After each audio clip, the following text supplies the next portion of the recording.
दोस्तों, आज का सवाल आया है कि म्यूचुअल फंड से पैसा रिडीम नहीं हो रहा है। तो अगर आपके भी मन में म्यूचुअल फंड से जुड़ी, इन्वेस्टमेंट से जुड़ी कोई भी सवाल चल रहा है तो आपको बिल्कुल भी शर्माने की ज़रूरत नहीं है। आप कमेंट करके पूछ सकते हैं, मैं पूरा कोशिश करूंगा उसे वीडियो के माध्यम से आपको सही रिप्लाई देने के लिए। तो अगर आप मेरे चैनल पर पहली बार आए हैं तो चैनल को सब्सक्राइब कर दीजिए, वीडियो को लाइक कर दीजिए। मैं हूं अखिलेश यादव और आप देख रहे हैं अनीस वर्ल्ड यूट्यूब चैनल। चलिए हम वीडियो को शुरुआत करते हैं और एक एक करके आप सभी के सवालों का मैं रिप्लाई देते चलता हूं। तो आज का जो पहला सवाल आया है वो आप स्क्रीन पर देख सकते हैं। ये सवाल आया है कि 6 जून को एसआईपी किया जो डीमेट फर्म में है, मैं रिडीम करने के ट्राई किया नेक्स्ट डे और 2 दिन बाद, बट रिडीम नहीं हो रहा है, क्या करना होगा।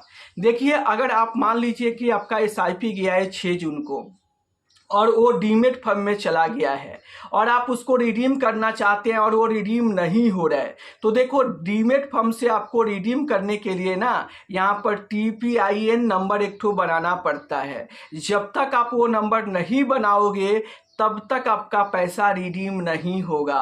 अगर मान लो कि आपको TPIN नंबर नहीं बनाने आता है तो आप यहाँ पर ग्रो ऐप्स के जो कस्टमर केयर नंबर है उस नंबर पे फ़ोन करके और कस्टमर केयर का आप हेल्प ले सकते हैं और उनकी हेल्प से आप स्टेप बाय स्टेप उनसे जानकर समझकर और TPIN नंबर बनाकर आप रिडीम करोगे तो आपका पैसा आसानी से रिडीम हो जाएगा।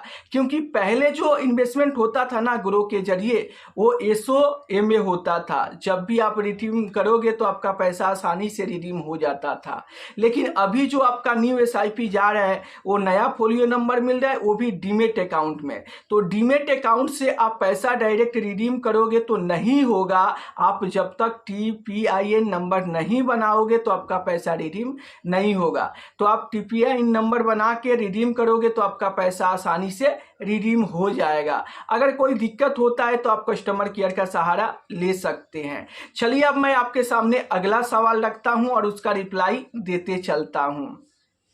तो आज का जो अगला सवाल है वो आप स्क्रीन पर देख सकते हैं।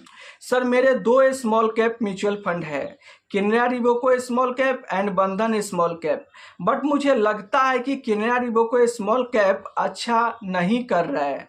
आप केनरा रिबोको स्मॉल कैप के बारे में बताएं, इसको रखा जाए कि इसका क्या किया जाए इस फंड को।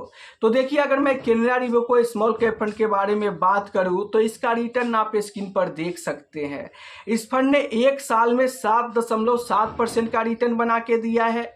वहीं पर 3 साल के रिटर्न की बात करूं तो 21.6% का रिटर्न बना के दिया है। 5 साल की रिटर्न की बात करूं तो 36.6% का रिटर्न बना के दिया है। ऑल टाइम में ये 26% का रिटर्न बना के दिया है।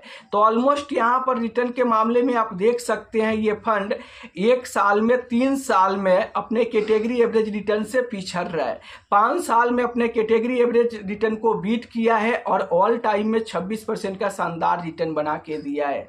तो देखिए, आप केनरा रिबोको स्मॉल कैप फंड को लेकर परेशान हो तो ये स्मॉल कैप फंड हर साल टॉप लेवल पर नहीं रहेगा। अगर मैं आपको आसान भाषा में बताऊं तो अगर मैं 2020 की बात करूं, 21 की बात करूं तो axis small cap fund top level पर रहता था। जैसे ही 2022 आया तो एक्सिस स्मॉल कैप फंड पिछड़ गया और quant small cap fund top level पर आ गया। 2022-2023 में quant small cap fund top level पर था। जैसे ही 2024 आया तो क्वांट स्मॉल कैप फंड भी पिछड़ गया और 2024 और 2025 में अभी बंधन small cap fund top level पर है। तो इससे आपको ये पता चलता है कि एक ही स्मॉल कैप फंड हर साल टॉप लेवल पर नहीं रहेगा, चाहे वो कोई भी स्मॉल कैप फंड है। आज 2024-25 की बात करूं तो बंधन small cap fund top level पर है। आगे चलकर हो सके कि 2026-27 में चलकर ये स्मॉल कैप फंड भी टॉप लेवल से पिछड़ जाएगा और कोई तीसरा small cap fund top level पर आ जाएगा। तो फाइनली आपको करना क्या होगा? देखो, आप इस स्मॉल कैप फंड में इन्वेस्टेड हो तो आपको बने रहना चाहिए, तब तक बने रहना चाहिए इस स्मॉल कैप फंड में जब तक आपका गोल पूरा नहीं हो जाता है। आज आपको लग रहा है कि ये फंड अपने कैटेगरी एवरेज रिटर्न से पिछड़ रहा है, लेकिन आगे चलकर यही स्मॉल कैप फंड अपने कैटेगरी एवरेज रिटर्न को भी बीट करेगा और आपको अच्छा रिटर्न बना के भी देगा। तो आशा करता हूं कि क्लियर हो गया होगा। आपको इस फंड में बने रहना चाहिए और अपना इन्वेस्टमेंट कंटिन्यू करना चाहिए। चलिए अब मैं आपके सामने अगला सवाल रखता हूं और उसका रिप्लाई देते चलता हूं। तो आज का जो अगला सवाल है वो आप स्क्रीन पर देख सकते हैं। ये सवाल आया है कि sir UTI Nifty 200 momentum 30 index fund में लमसम कर सकते हैं। देखिए, अगर आप यहाँ पे लमसम करना चाहते हैं तो आपको कुछ बात का ध्यान देना चाहिए, क्योंकि अगर मैं इस फंड के बारे में बात करूँ तो आप स्क्रीन पर देख सकते हैं ये इंडेक्स फंड है। इस फंड का अगर मैं रिटर्न आपके सामने रखूँ तो आप देख सकते हैं 6 महीने में अभी भी ये 10.9% का गिरावट देखने को मिल रहा है। एक साल में भी यहाँ पर 7 से 7.5% तक का गिरावट देखने को मिल रहा है। तो ये ऐसे फंड में ज़्यादा गिरावट हुआ है, जो पिछले बार गिरावट हुआ था ना, वैसे गिरावट में ये स्मॉल कैप फंड ज़्यादा गिरे हैं। तो अगर आप यहाँ पे लमसम करना चाहते हैं तो आपको क्या करना चाहिए? अगर मैं अपनी सलाह आपको दूँ, अपनी राय दूँ, तो अगर आपको मान लीजिए कि आप 5 साल के लिए लमसम करना चाहते हैं तो आपको किसी फ्लैक्सी कैप फंड में लमसम इन्वेस्ट करने के बारे में सोचना चाहिए। अगर आप 7 साल के लिए लमसम करना चाहते हैं तो किसी बेस्ट मिड कैप फंड में आपको लमसम करने के बारे में सोचना चाहिए। अगर आप 10 साल के लिए लमसम करना चाहते हैं तो आपको बेफिक्र होकर किसी बेस्ट स्मॉल कैप फंड में लमसम करना चाहिए, क्योंकि यही 3 कैटेगरी के म्यूचुअल फंड है जो आपके पैसे पे ज़्यादा पैसा बना के आपको लंबे समय में दे सकता है। इसलिए अब आशा करता हूं कि आप समझ गए होंगे। अगर फिर भी कोई सवाल है तो आप कमेंट करके पूछ सकते हैं। मेरी राय से ये इंडेक्स फंड है और यहाँ पे लमसम ना करके आपको किसी फ्लैक्सी कैप में, मिड कैप में, स्मॉल कैप में आप लमसम करेंगे तो ये आपके लिए बेस्ट ऑप्शन हो सकता है। चलिए अब मैं आपके सामने अगला सवाल रखता हूं। तो आज का जो अगला सवाल है वो आप स्क्रीन पर देख सकते हैं। ये सवाल आया है कि हेलो सर, मेरा सेविंग अकाउंट है, 1 ईयर्स में म्यूचुअल फंड में कितना पेमेंट इन्वेस्टमेंट करे ताकि मुझे इनकम टैक्स का नोटिस ना आवे? बताओ सर, वेरी इंपॉर्टेंट है। देखिए, अगर आप मान लो कि यहाँ पर ITR फाइल करते हो और मान लो कि वहाँ पे आप दिखाते हो कि मेरा इनकम 6 लाख का है और 6 लाख में आप 3 लाख रुपया खर्चा कर देते हो, 3 लाख रुपया इन्वेस्ट करते हो, तो आपको इनकम टैक्स से बिल्कुल भी यहाँ पर नोटिस नहीं आएगा। लेकिन आप मान लो कि वहाँ पर दिखाते हो कि मेरा 6 लाख का इनकम है और आप अचानक से 50 लाख रुपया म्यूचुअल फंड में इन्वेस्ट कर दिए, तो ऐसे स्थिति में यहाँ पर इनकम टैक्स से आपके पास नोटिस आ सकता है कि इतना बड़ा अमाउंट, इतना बड़ा पैसा आपके पास कहाँ से आया।